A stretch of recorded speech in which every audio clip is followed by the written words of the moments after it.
Hey gang, Pastor Hans here. Hey, I remember when I first became a pastor, and on a regular basis, I would get calls late into the night from people who attend our church and just maybe needed someone to talk to about a difficult season that was going on in their life, or I'd get calls to let me know of a crisis or when someone had passed away. And often when I'd pick up the phone, the person on the other end would say something like this: Pastor, I'm sorry for calling you so late, but there's something I need to talk with you about.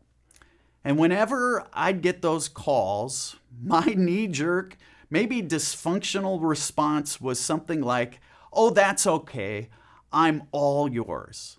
When actually, I was usually asleep. You see, my reflex reaction was to say, I know it's late, but I don't sleep. I am super pastor. I'm always busy. I'm always here for you. Now, likely you aren't a pastor, but you can relate.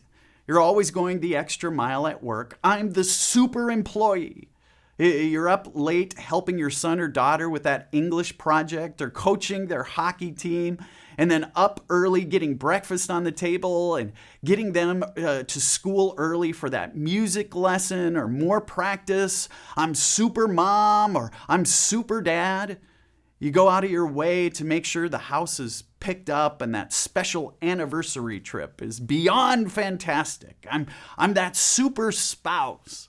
Or you make sure that friend or family member has the best birthday, or you're always reminding them that you're there for them. I'm the super friend. I'm the super brother, the super sister. I don't need to sleep. I'm always here for you. In Africa, when white men show up in villages where Swahili is spoken, there's this unique word that is used to describe the white people. The word is mazungu. Do you have any idea what mazungu means? Any guesses? It means the one who spins around. To Africans, that's who we are as white people who are always spinning. Here's the deal. Busyness not only keeps us constantly distracted, our busyness, you know this, it has the tendency to damage our soul. Over time, all this hurrying that is well-intentioned will cause us to develop a hurried spirit. So much so that even when our bodies are still, our minds and our souls will still be racing. Our busy spirit will constantly remind us of everything we need to be doing. It's like there's an Indy 500 race constantly going on inside us. I love the Psalm. Psalm 46, verse 10, has only 8 words, 24 letters, but it clearly states an alternative to our rushed lifestyle. It's God's alternative. The verse says simply, be still and know that I am God. Be still and know that I am God. Would you do this? Would you take a deep breath? Hear those words. Be still and know that I am God.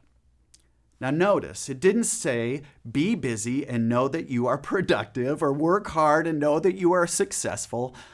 I think most of us think that that's not only the world's measure of us, but that's actually how God measures our worth too.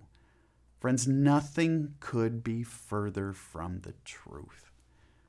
There's a story in the book of Luke where Jesus visits the home of 2 women, sisters, Mary and Martha.